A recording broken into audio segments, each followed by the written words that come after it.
ઓમ વિષ્ણવે નમઃ. જય શ્રી કૃષ્ણ મિત્રો. ઉત્સવનો મહિમા ચેનલમાં આપનું સ્વાગત છે. કામિકા એકાદશી વ્રતનું મહત્વ અને વ્રત કથા. કામિકા એકાદશીના વ્રતનું મહત્વ શું છે તે જાણીએ. ધાર્મિક માન્યતા પ્રમાણે સુવર્ણદાન અને જમીનદાનને સૌથી સારું માનવામાં આવે છે. એમ માનવામાં આવે છે કે જે પણ વ્યક્તિ સુવર્ણ કે ભૂમિદાન કરે છે તેને મોક્ષની પ્રાપ્તિ થાય છે અને પુનર્જન્મ થતાં તે વ્યક્તિ અપાર ધન અને જમીનનું સામ્રાજ્ય પ્રાપ્ત કરે છે.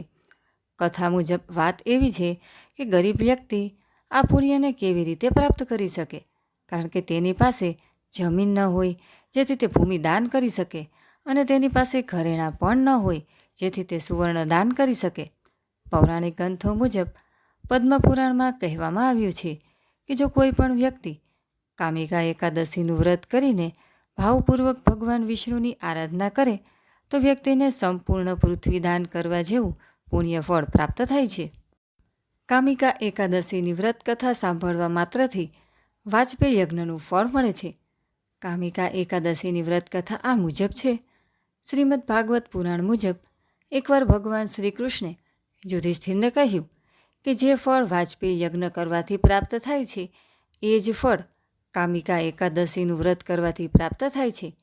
કામિકા એકાદશીના વ્રતના વિષયમાં કહેવાય છે કે જે વ્યક્તિ આ દિવસે વ્રત કરીને ભગવાન વિષ્ણુની પૂજા અર્ચનામાં મન લગાડે છે તેના બધા પાપ મટી જાય છે અને વ્યક્તિ ઉત્તમ લોકમાં સ્થાન પ્રાપ્ત કરવા યોગ્ય બની જાય છે. ધર્મશાસ્ત્ર પ્રમાણે અષાઢ મહિનામાં જેઓ ભગવાન વિષ્ણુની પૂજા કરે છે તેનાથી દેવતા, ગંધર્વ અને સૂર્ય વગેરેની પૂજા આપમેળે થઈ જાય છે.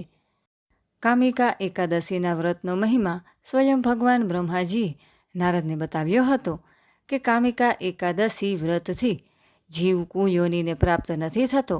પાપને નષ્ટ કરનારી આ કામિકા અગિયારસનું વ્રત મનુષ્યએ ચોક્કસ કરવું જોઈએ.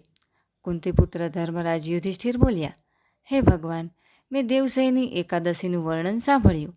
હવે તમે મને અષાઢના વદ પક્ષમાં કઈ એકાદશી આવે છે કૃપા કરીને તેનું વર્ણન કરો. ભગવાન શ્રી કૃષ્ણ બોલ્યા, રાજન સાંભળો, હું તમને એક પાપનાશક ઉપાખ્યાન કહું છું કે જેને પૂર્વકાળમાં નારદજીના પૂછવાથી બ્રહ્માજીએ કહ્યું હતું.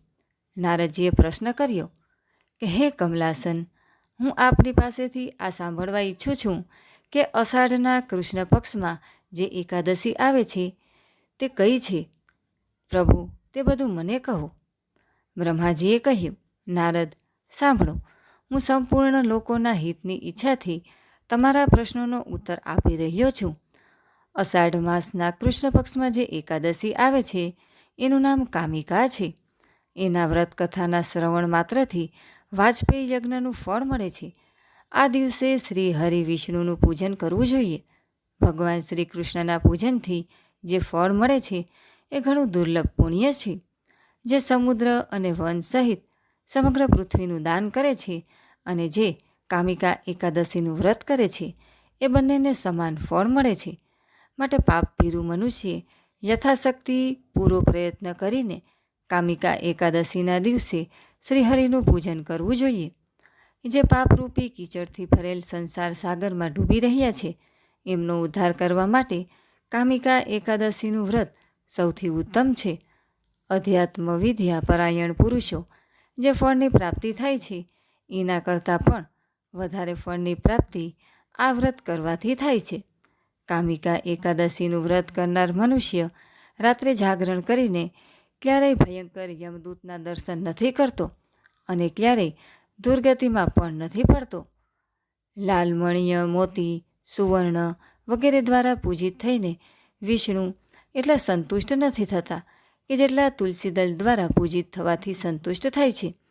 જેણે તુલસીની મંજરીઓ દ્વારા શ્રી કેશવનું પૂજન કરી લીધું છે એના જન્મભરના પાપોનો ચોક્કસ નાશ થઈ જાય છે. ભગવાન શ્રી કૃષ્ણ કહે છે કે હે યુધિષ્ઠિર, આ તમારી સમક્ષ મેં કામિકા એકાદશીના મહિમાનું વર્ણન કર્યું. આ એકાદશી બધા પાતકોનું હરણ કરનારી છે. આથી મનુષ્યોએ આનું વ્રત અવશ્ય કરવું જોઈએ. આ સ્વર્ગલોક અને મહાપુણ્ય ફળ પ્રદાન કરનારી છે. જે મનુષ્ય શ્રદ્ધા સાથે આનું મહાત્મ્ય સાંભળે છે એ બધા પાપોથી મુક્ત થઈને શ્રી વિષ્ણુ લોકમાં જાય છે. જે મનુષ્ય એકાદશીના દિવસે ભગવાન સામે દીપ પ્રગટાવે છે તેમના પિતૃ સ્વર્ગલોકમાં સુધાનું પાન કરે છે. જે મનુષ્ય ભગવાન સામે ઘી અથવા તેલનો દીપ પ્રગટાવે છે તેને સૂર્યલોકમાં પણ સહસ્ત્ર દીપકનો પ્રકાશ મળે છે. તેથી પ્રત્યેક મનુષ્ય આ એકાદશીનું વ્રત અવશ્ય કરવું જોઈએ. કામિકા એકાદશીની વ્રત કથા આ મુજબ છે. પૌરાણિક કથા પ્રમાણે એક વખત ધર્મરાજ યુધિષ્ઠિર ભગવાન શ્રી કૃષ્ણ પાસેથી કામિકા એકાદશીનો મહિમા જાણવા ઉત્સુક હતા. ત્યારે ભગવાન કૃષ્ણે કહ્યું કે એક ગામમાં એક શક્તિશાળી વ્યક્તિ રહેતો હતો. એનો સ્વભાવ ખૂબ ક્રોધી હતો. એક દિવસ ગામના એક બ્રાહ્મણ સાથે એનો ઝઘડો થયો. વિવાદમાં શક્તિશાળી વ્યક્તિએ બ્રાહ્મણની હત્યા કરી નાખી.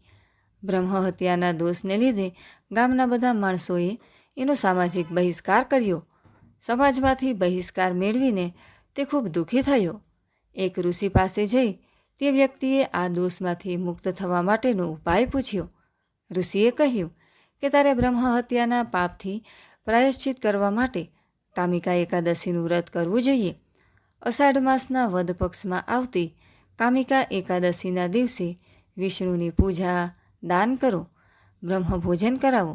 તે શક્તિશાળી વ્યક્તિએ ઋષિના કહેવા પ્રમાણે કામિકા એકાદશીનું વ્રત પૂર્ણ કર્યું અને એના પ્રભાવથી તે વ્યક્તિ દોષ મુક્ત થયો. ત્યાર પછીથી કામિકા એકાદશીનું વ્રત રાખવામાં આવે છે. તો મિત્રો, આજના વિડીયોમાં આપણે કામિકા એકાદશી વ્રતની વ્રતકથા તથા મહત્ત્વ વિશે વાત કરી. વિડીયો પસંદ આવે તો લાઈક, શેર કરી ચેનલને સબસ્ક્રાઈબ જરૂરથી કરજો. સર્વે ભક્તોને મારા જય શ્રી કૃષ્ણ.